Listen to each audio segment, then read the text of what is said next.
સરજી આ મીઠી ખંજવાળ જેવો ચુકાદો છે, જેટલી ખંજવાળો એટલી મજા આવે. એક હિન્દીમાં કહે છે ને કે સિર્ફ સેહત સે તો જિંદગી જી નહીં જાતી, કુછ તો દર્દ ચાહીએ જિંદગી જીને કે લીએ. There is no life without struggle એમ ઇંગ્લિશમાં કહે છે. પણ આમાં તો સક્સેસ, આમાં જે પોલિટિકલી જે તમે કહો છો બિલકુલ હિતાવહ એવો ચુકાદો આવ્યો છે બધા પક્ષે કહું છું. અરવિંદ કેજરીવાલ અને ગોપાલ ઇટાલિયાએ જે આક્રોશથી ભારતીય જનતા પાર્ટી ઉપર માછલા ધોયા, એવો આક્રોશ ચૈતર વસાવાએ કામ વ્યક્ત ન કર્યો. એને કીધું અદાલતનો ચુકાદો અમને માન્ય છે, અમે ઉપલી અદાલતમાં જશું, ધેટ્સ ઓલ. આટલી જ વાત કરી, બીજું કઈ નહીં. શું કામ? કારણ કે ઘણા સમયથી ગુજરાતની આમ આદમી પાર્ટીમાં હખડ ડખડ હાલે છે. કરશનદાસજી ભાદરકા વયા ગયા, રાજુભાઈ કરપડા વયા ગયા, ઉમેશ મકવાણાની તો પેલા વયા ગયા હતા, ભાઈ સાગર રબારી હમણાં નજીકમાં ઓલામાં ગયા છે. અને દરેક વખતે તમારા સહિતની જેટલી ચેનલમાં આપણે ચર્ચા કરી એમાં મેં કીધેલું કે આ અલ્પ વિરામ છે, પૂર્ણ વિરામ નથી. અને ત્યારથી એક વાત નક્કી હતી કે ચૈતર વસાવાને પણ એવું લાગવા તો માંડ્યું હતું કે હવે આમ આદમી પાર્ટી ન તો કિંગ બનવાની, ન કિંગ મેકર બનવાની. 2-5 બેઠક કદાચ ચૈતર ને ગોપાલ ને એના જેવા માણસો માની લો કે જીતી બી જાય તો પણ એમાં કઈ બેનું દળદળ ફીટે એમ નથી. એટલે દરેકે પોતીકી વજૂદ જાળવવા માટે થઈને અલગ રાજનીતિની અપેક્ષા સેવી હતી. એમાં અત્યારનો જે રાજપીપળા ડિસ્ટ્રિક્ટ એન્ડ સેશન કોર્ટનો ચુકાદો જે છે 2023ના વનકર્મી ઉપર હુમલા બાબતમાં, કે ચૈતર વસાવા અને એના પત્ની એ સહિત 9 જણાને 7 વર્ષની સજા. આ ચુકાદો એવો આવ્યો કે મેં પેલા શરૂઆતમાં સાહેબ આપને કીધું ને મીઠી ખંજવાળ જેવો. ન ચૈતર વસાવાને ચુકાદાથી બહુ દુઃખ થાય, ન આમ આદમી પાર્ટીને દુઃખ વ્યક્ત કરવું પડે, કારણ કે અંદર ખાને બધાને ખબર હતી કે હવે એક નવો રાહ તો ફંટાઈ રહ્યો છે. એ નવો રાહ એ છે કે ચૈતર વસાવા હમણાં કેટલાક સમયથી જોઈએ એવા સક્રિય નહોતા. એન્ટાયર ગુજરાતમાં આદિવાસી વિસ્તારમાં હતા, એટલે કે પોતિકા મત ડેડિયાપાડા સહિતના જે આદિવાસી વિસ્તારો છે ત્યાં સક્રિય હતા. પણ કિસાન આક્રોશ યાત્રા આખા રાજ્યમાં ભારતીય જનતા આમ આદમી પાર્ટીએ કાઢી, એમાં એ એટલા સક્રિય નતા જેટલા રહેવું જોઈએ. રાજુ કરપડા નીકળી ગયા, જે કિસાન નેતા તરીકે પ્રખ્યાત હતા, એ નીકળ્યા પછી સાગર રબારી પણ જયારે બહુ સક્રિય ન દેખાણા, ત્યારે મેં અનેક ચેનલોમાં પણ મેં એમ કીધેલું કે સાગર રબારીનું ખામોશીપણું એ ખતરનાક છે. હજી કઈક નવા ધડાકા બડાકા સંભવ છે અને થયા કે સાગર રબારીજી એક વખત કહી દીધું કે હવે આપણે નથી રમતા.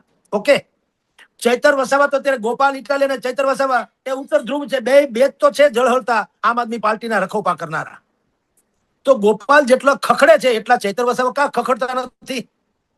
કારણ કે ચૈતર વસાવા એને હવે અંદર ખાને જાણવા મળ્યા મુજબ, મને કઈ ચૈત્રભાઈએ નથી કીધું અને આ વાત ઓથેન્ટિક છે માનવાને કોઈ કારણ નથી, પણ જે અંદર ખાને ચાલે છે એવી વાત છે વિક્રમ સર, કે ચૈતરભાઈ હવે આમ આદમી પાર્ટી તો છોડો, પણ આદિવાસીઓના હિતના રક્ષણ માટેના નામે એક અલગ ભિલિસ્તાન, જે એને માગણી ઓલરેડી ભૂતકાળમાં કરી હતી પણ ખરી, એ અલગ ભિલિસ્તાન નામની માગણી કરવાના નામે આદિવાસી સમાજના મસીહા તરીકે પોતાનું પ્રભુત્વ જાળવી રાખવા માંગે છે.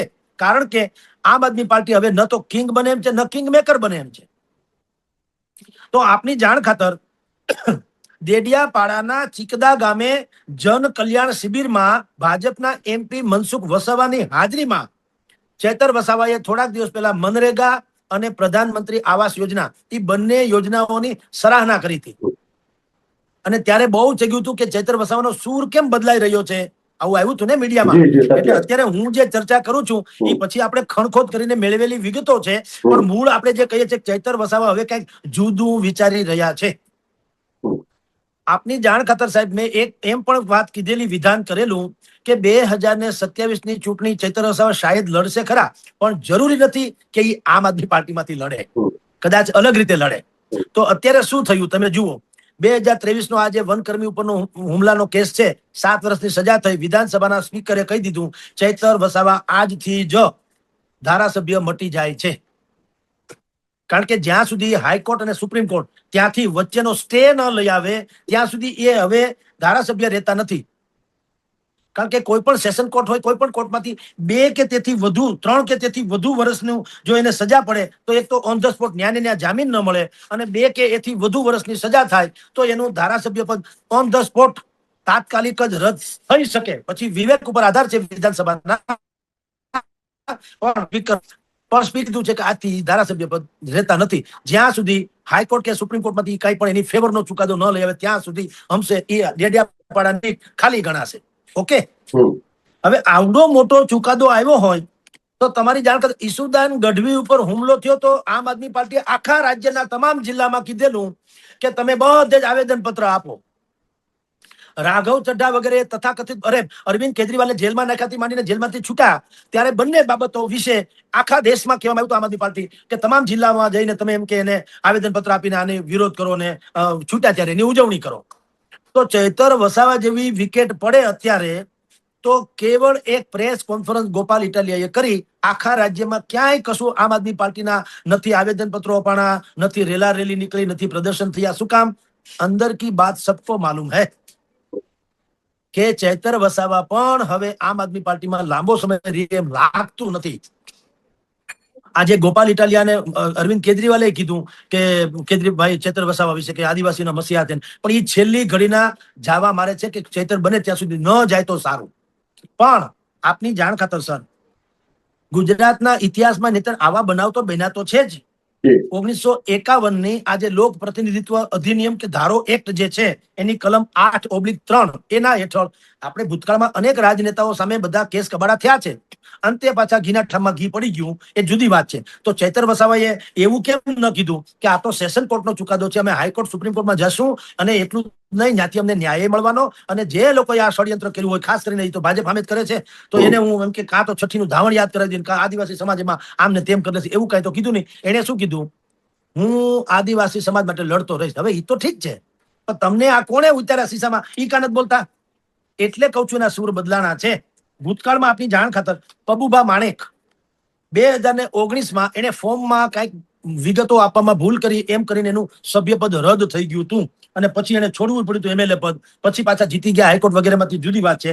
ભગાભાઈ બારડ 2019માં એને ખનીજ ચોરીમાં એને 2 વર્ષ ને 9 મહિનાની સજા થઈ તો એને એમએલએ પદ જે તે સમયે ગુમાવવું પડ્યું. પછી હાઈકોર્ટમાંથી એને સ્ટે મળી ગયો, એ જુદી વાત છે. અત્યારે પાછા સક્રિય છે. માયાબેન કોડનાણી 2002માં એટલે જે નરોડા પાટિયાનો કેસ થયો હતો એમાં માયાબેન કોડનાણીને મંત્રી પદે ગયું હતું, ધારાસભ્ય પદે ગયું હતું. હમણાં એને સુપ્રીમ કોર્ટે હવે જયારે નિર્દોષ ચડે ત્યારે માયાબેન પોતે સક્રિય રાજનીતિમાં રહી શકે એમ નથી એવી સ્થિતિમાં છે ત્યારે એ નિર્દોષ છૂટી ગયા.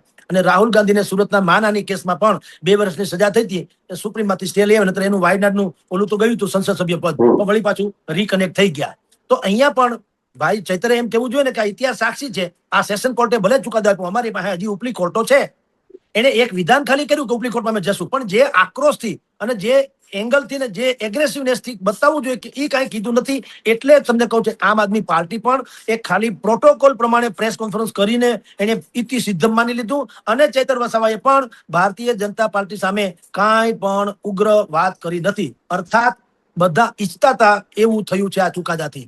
ભિલિસ્તાન તરફની ગતિમાં આને ગતિ મળશે એ એજન્ડામાં, અને આમ આદમી પાર્ટીને એમ લાગ્યું કે એક ઓર વિકેટ પડી તો ક્યાં કિયા જાય. એટલે આખા ગુજરાતમાં ભારતીય જનતા પાર્ટીને સૌથી મોટો પડકાર જેનો લાગતો હતો આમ આદમી પાર્ટીનો, એ સંપૂર્ણપણે હવે ધ્વસ્ત. હવે એક હાવજ વધ્યો છે ગોપાલ ઇટાલિયા, એના ઉપર બધું ધામધૂમ છે. એ કેટલો સમય જજુમાં એ પછીની વાત છે, પણ હાલ તુરંત તો ચૈતર વસાવાનો એજન્ડા જુદો છે અને એ તરફ એ હવે ગતિ કરશે. જી સર, અથવા તો એમાં જોઈન્ટ થઈ જાય તો ચૈતર વસાવાનું હિરોઇઝમ ખતમ થઈ જાય, તો ચૈતર વસાવા હીરો માંથી જીરો થઈ જાય. એ એને પાલવે નહીં.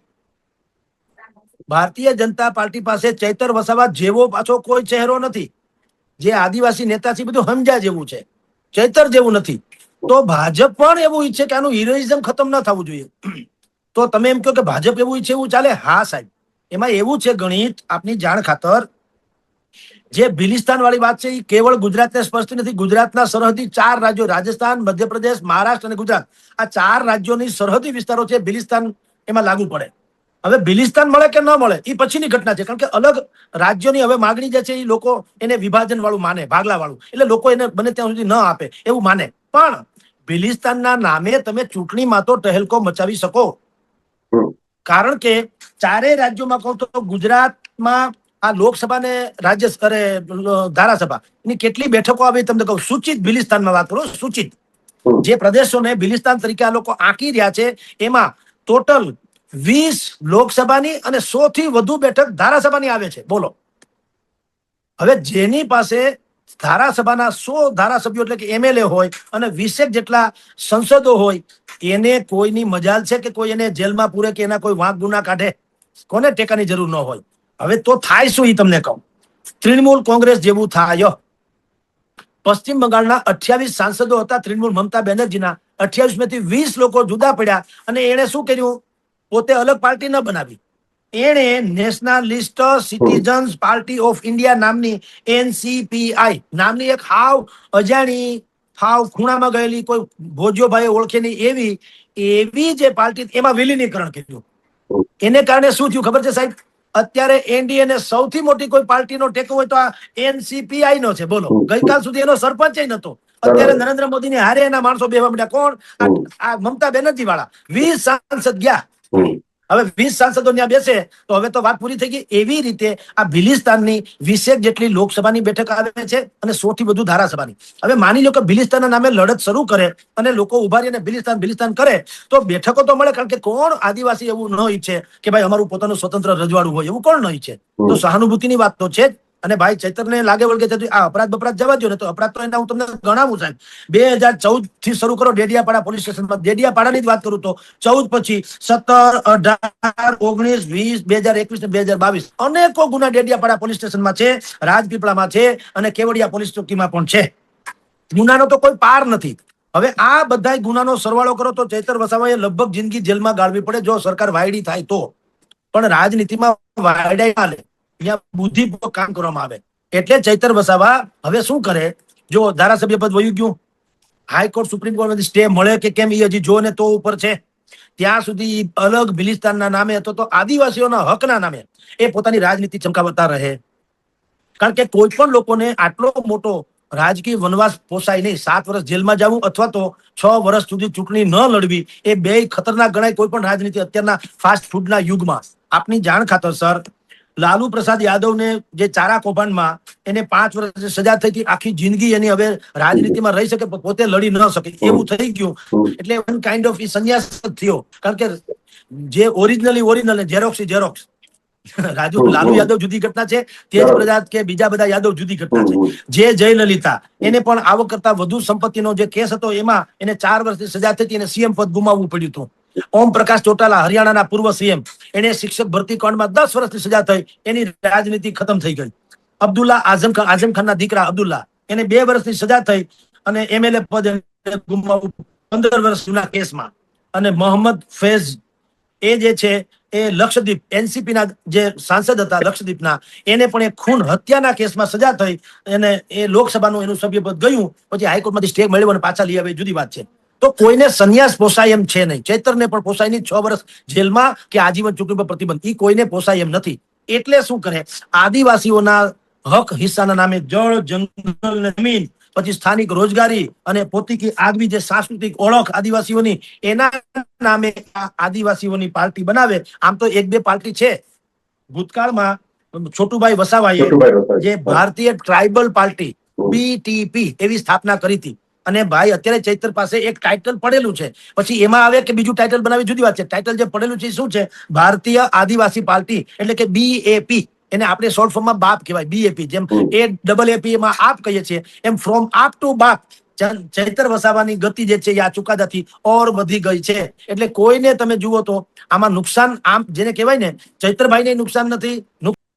એમાં એવું છે, એ લોકો આક્રમક એટલા માટે થઈ શકે કારણ કે એક એની પાસે શસ્ત્ર છે જેને એટ્રોસિટી કહેવાય, અને ભલભલા એનાથી ફાટી પડે, પોલીસ થી માંડીને બધાય. જેમ કે જિગ્નેશ મેવાણી એ દલિત નેતા તરીકે એની જે આક્રમકતા છે એ બીજા કોઈમાં કાં નથી. ધારાસભ્ય તો કોંગ્રેસમાં બીજાય છે, આક્રમકતા નથી. શું કામ? એની પાસે એટ્રોસિટીનું આયુધ શસ્ત્ર નથી. આ એક વાત. વાત નંબર 2, હજી દલિત અને આદિવાસી આ બે સમાજ જે છે એ હજી બિચારા બાપડા, એટલે કે હજી શોષિત વંચિતની વ્યાખ્યામાં છે. એનામાં એજ્યુકેશન થી માંડીને હજી ઘણું ખૂટે છે. એટલે એ લોકો ભાવવાહી બની જાય. અમારા જસદણ બાજુ, રાજકોટ પાસે જસદણ બાજુ કોળી સમાજ છે. કોળી, તમારી જાણ કરતા સર, આજે પણ ચૂંટણીમાં નેતાઓ ધુપેલિયા ઉપડાવડાવે, માતાજીના નામે ધુપેલિયા ઉપડાવડાવે. બોલો, ધુપેલિયા ઉપડાવીને કેવું તમે અમને મત આપશો? પછી ફગે નહીં, એ ફરે નહીં. ફગે એટલે ફરે નહીં. એવી રીતે આ દલિત અને આદિવાસી હજી બિચારા સુવિધાઓથી વિકાસથી ભયંકર વંચિત હોવાને કારણે એ લોકો આ જે આક્રમકતા જે છે ને એને લોકો એને એમ લાગે એને એનામાં એનો હીરો દેખાય, એનો મસીહા દેખાય નેતાઓમાં. અને તંત્રથી માંડીને બાકીના બધા લોકો એ એટલા માટે એની સાથે બહુ ઘર્ષણમાં ન ઉતરે, કારણ કે એની પાસે એટ્રોસિટી એક્ટની જે એની પાસે જોગવાઈ છે એ મુજબ ફરિયાદ થાય તો હારા ભલભલા ત્રાસી જાય. અહીંયા રાજકોટમાં દલિત સમાજની 14મી એપ્રિલે રેલી વગેરે નીકળે. તમારી જાણ ખાતર તમે કોઈ પણ રાજકોટ વાસીઓને પૂછી લો, પોલીસને પૂછો તમારી સૌથી અગ્નિ પરીક્ષા ક્યારે હોય છે, કે 14મી એપ્રિલે. શું કામ? એની નજર સામે કાંઈ પણ થાય તો પણ બહુ કાંઈ કરી શકે નહીં. પોલીસે સંયમ જાળવવો પડે. એટલે આપનો પ્રશ્ન છે કે આદિવાસી લોકો બહુ જ આદિવાસી નેતાઓ એ શું કામ આક્રમક હોય છે? કારણ કે એનો ઓડિયન્સ જે છે એની પાસે એવી બીજી કોઈ, કારણ કે વિકાસથી વંચિત છે, એ લોકોને આમાં મસીહા દેખાય. અને મસીહા એટલે એ માને, એ જે બોલે છે, એ જે વર્તે છે, બધા માને છે કે આપણા માટે આ લોકો મરી પડે એમ છે. જ્યારે કે વાસ્તવિકતા તદ્દન જુદી છે.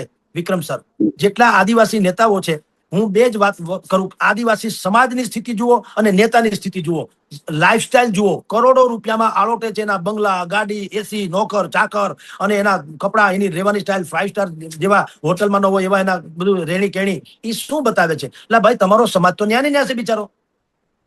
ગાંધીજી બેરિસ્ટર હતા તો પોતળી પહેરીને જીવા. શું કામ? એને એમ કીધું જે સમાજની સાથે મારે જવું છે, એનું ભલું કરવું છે, મારે એના જેવા થવું જોઈએ. તો અત્યારે જેટલા આદિવાસી નેતાઓ છે તમે જુઓ ખરા, એના કપડા લતા જુઓ, એની લાઈફસ્ટાઈલ જુઓ, એના મકાન જુઓ, જમીન સંપત્તિ બધું ઓન રેકોર્ડ છે ને, જુઓ, તપાસો એટલે ખબર પડે. તો એ સુખી છે ને, ઈર્ષા નથી. અથવા આપણે એમ નથી કરતા કે દુઃખી રહેવા જોઈએ, પણ ભલામણ તમે જ સુખી થયા, તમારો સમાજ કા ન થયો? સમાજને મૂળ તો તમે આદિવાસીઓના હિત માટે કરવા જાવ છો ને. તો આદિવાસી સમાજના દીકરા કેટલા ટેલેન્ટેડ છે, દીકરીઓ કેટલી ટેલેન્ટેડ છે. ઓલિમ્પિક થી માંડીને એશિયાડ થી માંડી ઓલિમ્પિક સુધીમાં અનેક જગ્યાએ પોતાના નામ રોશન ને ફતેહ કર્યું છે. એવા દીકરા દીકરીઓને તમે જો પોલિટિકલી સપોર્ટ કરો, હાલો હું તમને કહું, બધાને ધારાસભાની ટિકિટ આપી ન શકો, બધાને સંસદની ટિકિટ આપી ન શકો, હાલો માની લઈએ કે એની એક મર્યાદા છે. પણ તમારા પક્ષમાં એટલે કોંગ્રેસમાં, આમ આદમી પાર્ટીમાં, ભાજપમાં, એમાં તો તમે એને સ્થાન આપી શકો ને મહત્વના. તો એ પોતાની જે છે એ રાજકીય ઓળખ આગળ લાવી શકે ને. પણ નહીં, એમાં નેતાગીરીમાં પણ કેન્દ્રીયકરણ છે. કા હું કા મારા, તમારા નામે પણ હું કા મારા એમ. એટલે એ જે પછાત રહી ગયેલો છે સમાજ, એની પાસે નથી શિક્ષણની પૂરતી વ્યવસ્થા, નથી આરોગ્યની પૂરતી વ્યવસ્થા, નથી રોડ રસ્તા, લાઇટ ગટર, કનેક્ટિવિટી જેને કહેવાય એની વ્યવસ્થા નથી, નથી રોજગારીની વ્યવસ્થા નથી, એની ઓળખ, સાંસ્કૃતિક ઓળખ છે જળવાઈ દે એની કોઈ વ્યવસ્થા. હજી બિચારા એ જ હાલતમાં જીવે છે જે મોટા ભાગે આપણે બિરસા મુંડા નો ઇતિહાસના જેટલા પુસ્તકો છે ને, એનો જે ફોટો છે, બિરસા મુંડાનો ફોટો તમે જો, કે સુટેડ બુટેડ તો છે નહીં, એ પણ એવા જ આદિવાસી પરિવેશમાં જ હોય છે ને. અર્થાત એ સમાજની આવી સ્થિતિ છે. આ બધા જ નેતાઓ છે એ 5 સ્ટારમાં જીવવા માંડ્યા. એકે આદિવાસી છે એની તો બિચારાની સ્થિતિ જે પછાત ને ગરીબ છે એની એવી રહી છે. એટલે એવી ને એવી હાલત રહી છે. આક્રમક આશય એ છે કે અત્યારે એ બધાથી અલગ કે આદિવાસી માટે લડતા આવ્યા છે, આમ આદમી પાર્ટી નહીં. જુઓ, બે ફેર છે. અરવિંદ કેજરીવાલ થી માંડીને ઈસુદાન ગઢવી કે ગોપાલ ઇટાલિયા, એ બધા શું કે છે? આમ આદમી પાર્ટી માટે આપણે આમ કરવું જોઈએ, આમ આદમી માટે, આને આદિવાસી માટે જ લડ્યા છે. એ થોડા અલિપ્ત રહેવા માંડ્યા જશે, એમાંથી એને જે ન્યાય મળવો હોય મળી જાય, પણ આદિવાસીને કેન્દ્રમાં રાખીને પોતાની રાજનીતિ આગળ વધારશે. જી સર. જુઓ, થશે કે કેમ એ સમય કહેશે, પણ થઈ શકે. શું થાય? જેટલા આદિવાસી નેતા ભાજપ, કોંગ્રેસ અને આમ આદમીમાં છે, એમાં ભાજપમાં જેટલા આદિવાસી નેતાઓ છે એમાંથી મોટા ભાગના ખબર છે કે લગભગ આવતી વખતે ટિકિટ નહીં મળે. લખી રાખજો આ શબ્દ પણ, ટિકિટ નહીં મળે.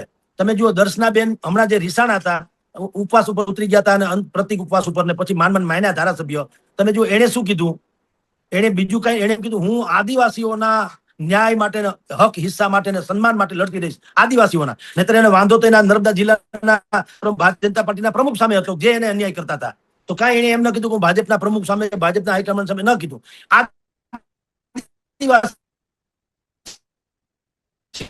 મનસુખ માંડે પણ ખતર, એ ભાજપ કોંગ્રેસ કરતા પણ આદિવાસીઓનું વધારે તાણ્યું. મેં કીધું ને, BTP એટલે ભારતીય ટ્રાઇબલ પાર્ટીની સ્થાપના કરી ત્યારે પણ વાત તો આ જ હતી, અલગ ભિલિસ્તાન વાળી. એટલે હવે તમને કહું, આપના પ્રશ્નનો જવાબ શું થઈ? આ બધા જે કોરાણે મુકાઈ જવાની સંભાવના વાળા આદિવાસી નેતાઓ છે, એ બધા હવે અલગ ભિલિસ્તાન અથવા તો આદિવાસી નામની એક પાર્ટી બનાવે, અલગ મોરચો. એમાં બધે વધી જાય. પછી 5-15 ધારાસભાની બેઠક કે 5-50 ધારાસભાની બેઠક, 25-50 અને 2-5 લોકસભાની બેઠક જો જીતી જાય તો પછી જે શાસક પક્ષ હોય એને ઈ સપોર્ટ કરે. જે રીતે તૃણમૂલ કોંગ્રેસના લોકોએ નેશનાલિસ્ટ સિટીઝન્સ પાર્ટી ઓફ ઇન્ડિયામાં વિલીનીકરણ કરી એનડીએમાં આવ્યા. આમ આદમી પાર્ટીના રાઘવ ચડ્ડાથી માંડીને બધા 6-7 જણા જે છે ભાજપમાં ભળી ગયા. મહારાષ્ટ્રમાં ઉદ્ધવની શિવસેના તોડીને શિંદે સાહેબ છે એનડીએનો હિસ્સો બની ગયા. એવી રીતે આ આમ આદમી આદિવાસી નેતાઓ જેટલા ધારાસભ્યો સંસદ સભ્યો ચૂંટાઈ જાય એને એમ લાગે કે આપણે ન તો કિંગ કે ન તો કિંગ મેકર બની શકીએ, તો એ શાસક પક્ષને જે હોય શાસક પક્ષ ત્યારે એને સમર્થન આપી અને પોતાની જે છે એ વજૂદ જાળવી રાખે. એટલે અત્યારે શાસક પક્ષ ભાજપ છે તો ભાજપને એ રીતે ફાયદો થઈ શકે કે આદિવાસી વિસ્તારમાં ચૈતર વસાવા જેવું ચહેરો તો એ ભારતીય જનતા પાર્ટી પાસે છે નહીં. જે બજારમાં અત્યારે એની પાસે ચહેરાઓ છે એ બધું હંજા જેવા છે, પણ ચૈતર વસાવા જેવો નથી. તો ચૈતર વસાવા અંદર રહીને મદદ કરે કે બહાર રહીને મદદ કરે, મદદ હોતી है. શું ફેર પડે? તો એ ભલે ને અલગ પાર્ટી બનાવે અને લડે અને જીતે, પણ અંતે જો એ મદદ ભાજપને જ કરવાનો હોય તો ભાજપને શું ગુમાવવાનું આવે? કારણ કે ચૈતર વસાવાનો વિકલ્પ તો એ બહુ શોધી શક્યા નથી. એટલે એ રીતે તમે જુઓ તો એ ભારતીય જનતા પાર્ટીને ફાયદારૂપ થાય. જી સર. જી